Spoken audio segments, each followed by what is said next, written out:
Bisa di belakang gambar. Iya, nggak apa-apa sih.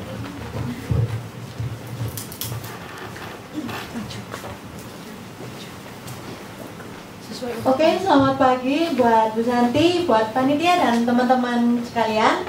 Di sini kami berdua, pertama-tama perkenalkan saya Arlen dan sama rekan saya ada Hafiz. Di sini kami memberikan judul implementasi otomatisasi terkait karyawan di era digital.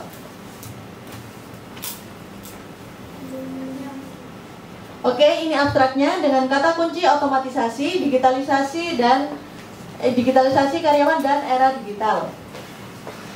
Oke, langsung pendahuluan akan dijelaskan oleh Hafiz. Masuk latar belakang, jadi otomatisasi dan teknologi ini telah merubah struktur pekerjaan secara signifikan. Di satu sisi, otomatisasi menawarkan efisiensi operasional, peningkatan produktivitas, dan pengurangan biaya produksi. Lalu, di sisi lain, fenomena ini memicu kekhawatiran akan hilangnya lapangan pekerjaan, terutama untuk peran-peran yang bersifat rutin dan berulang. Menurut Brian Johnson dan McAfee dalam jurnalnya tahun 2023 menunjukkan bahwa 85 juta pekerjaan global berpotensi tergantikan oleh otomatisasi pada tahun 2025. Sementara itu, 97 juta pekerjaan global berpotensi muncul pekerjaan yang baru atau menciptakan kesenjangan keterampilan atau skill gap yang kritis. Lalu tantangannya sendiri yang dihadapi adalah adaptasi keterampilan baru dan distribusi manfaat ekonomi secara adil. Lalu dari data visual di sini bisa kita tarik bahwa menurut survei Goodstead tahun 2024 sebanyak 37% perusahaan di Indonesia secara eksplisit terang-terangan merencanakan pemutusan hubungan kerja atau PHK karena otomatisasi. Lalu dalam konteks ini muncul sebuah paradigma baru. Otomatisasi tidak harus menggantikan pekerja sepenuhnya, melainkan dapat menjadi alat yang membantu manusia beradaptasi dan berevolusi dalam peran-peran baru.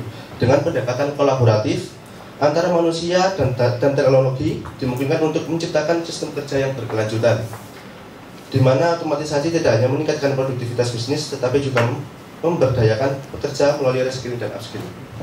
Jadi studi literatur ini bertujuan untuk menganalisis dampak otomatisasi pada pekerja, mencari cara agar manusia dan teknologi bisa bekerja sama. Oke, selanjutnya ada masalah. Otomatisasi sebagai bagian dari revolusi industri modern membawa efisiensi dan meningkatkan produktivitas, namun juga menimbulkan kekhawatiran terhadap hilangnya pekerjaan, terutama bagi pekerja dengan keterampilan rendah. Data dari WEP dan BPS menunjukkan bahwa sektor seperti manufaktur dan jasa Indonesia sangat rentan terhadap perubahan ini. Akibatnya, terjadi resiko meningkatnya ketimpangan sosial dan ekonomi. Karena pekerjaan yang tidak memiliki keterampilan relevan terancam tersingkirkan dari pasar kerja yang semakin kompetitif. Selanjutnya ada metode pelaksanaan yang kami ambil menggunakan teknik analisis data metode studi literatur. Tahapan analitisnya, yang pertama identifikasi tema kunci. Yang pertama ada dampak otomatisasi terhadap produktivitas karyawan. Yang kedua tantangan adaptasi teknologi. Yang ketiga strategi pelatihan dan pengembangan kompetensi digital. Klasifikasi data berdasarkan pola dan kesamaan isu. Evaluasi kritis temuan literatur dengan membandingkan perspektif yang berbeda. Lalu ada pendekatan literatur review untuk eksplorasi tren, tantangan, peluang, dan solusi. Lalu ada identifikasi research gap. Lalu yang selanjutnya ada teknik pengumpulan data yang kami lakukan sumber data, jurnal terindeks Sinta dan Scopus, buku referensi dan artikel ilmiah. Kriteria seleksinya relevansi dengan topik otomatisasi dan digitalisasi tenaga kerja, kredibilitasnya terindeks Sinta atau Scopus, keaktualannya prioritas literatur 5-10 tahun terakhir.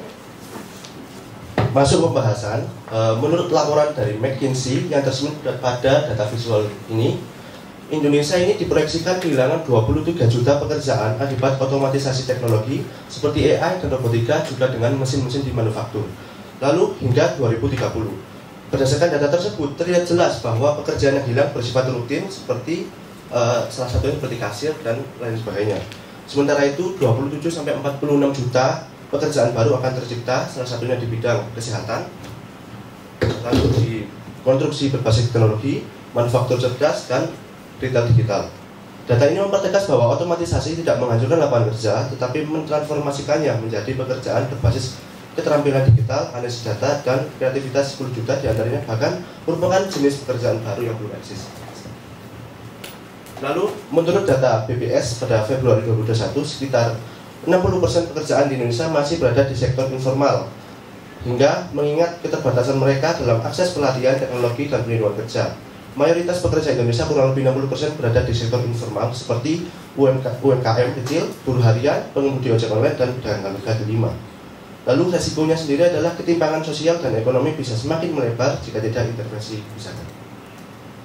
Oke, yang selanjutnya, menurut BPS Februari 2005, tingkat pengangguran terbuka atau TPT menurun menjadi 4,76%. Dilihat dari data yang di bawah. Lalu jumlah pekerja penuh juga meningkat menjadi 66,9%. Berarti menunjukkan perbaikan kondisi ketenagakerjaan. Namun terjadi pergeseran signifikan dalam struktur lapangan kerja. Jadi sektor tradisional seperti pertanian, manufaktur mulai menurun kontribusinya. Tetapi yang berbasis teknologi seperti informasi itu semakin meningkat. Nah, hal ini menunjukkan bahwa otomatisasi dan digital tidak sekadar mengurangi lapangan kerja, tetapi juga mengarah dan memberikan pekerjaan yang dibutuhkan.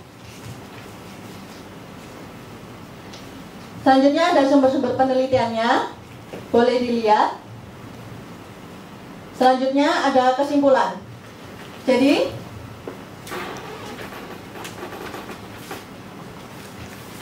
kesimpulannya adalah studi literatur ini menunjukkan bahwa otomatisasi jika dikelola dengan baik melalui kolaborasi pemangku antara kepentingan upskilling dan reskilling tidak hanya berpotensi menggantikan pekerjaan, tetapi juga menciptakan peluang baru dan transformasi peran dalam dunia kerja. Meski ada kekhawatiran atas hilangnya pekerjaan, terutama bagi pekerja keterampilan rendah, otomatisasi justru bisa mendukung pertumbuhan ekonomi yang merata dan berkelanjutan, asalkan manfaatnya dibagi secara adil, termasuk bagi kelompok yang rentan. Dengan demikian, otomatisasi bukan sebagai ancaman, melainkan peluang untuk berevolusi. Berikut daftar pustaka yang kami ambil. Sekian presentasi dari kami. Apa ada yang